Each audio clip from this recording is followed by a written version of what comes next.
These are the 3 components that every menopause training program should include. And now in this video, let's unpack the first one on my menopause trifecta, and that is strength training. Strength training is incredibly important for everyone as we age, all women across all ages, and/or especially midlife women. If you have neglected strength training in your 20s and 30s, and now in your 40s or 50s, you're looking at peri and postmenopause time period of your life and thinking, I need something more specific to me, most likely you need to add in, increase, or prioritize strength training in your week.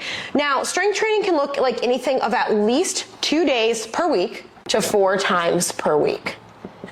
You want to focus on exercises that fall into rep ranges of literally anywhere from 1 to 30 reps. The trick here is that it just can't be high rep and low load if the effort isn't high enough. Same thing, even if it's low rep and higher load, but the load isn't high enough, we want to make sure that the quality of the stimulus of that is adequate. Strength is relative, but heavy is relative too. Heavy lifting is important, but heavy is relative to the reps and sets in your own personal fitness. So we want to make sure that when we are doing these in our workouts in the gym, we are taking most of our lifts to a 7 to 9 out of 10 effort, 10 being the max effort that you could do, or you take it to where you have 1 to 4 reps shy of failure.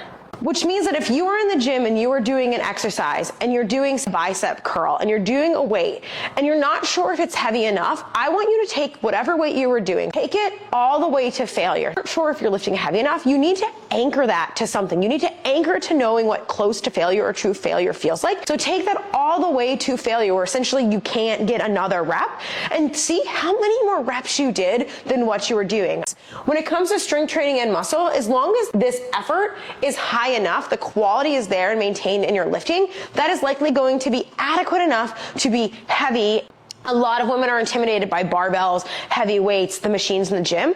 And it's okay to start with this, with bands or your body weight, especially if you are new to strength training. You're probably gonna be able to hit these targets or at least increase your skill of the movement patterns to move into more formal weight training as you gain comfort or progress. It's important to remember that any strength training isn't better and more important than no strength training.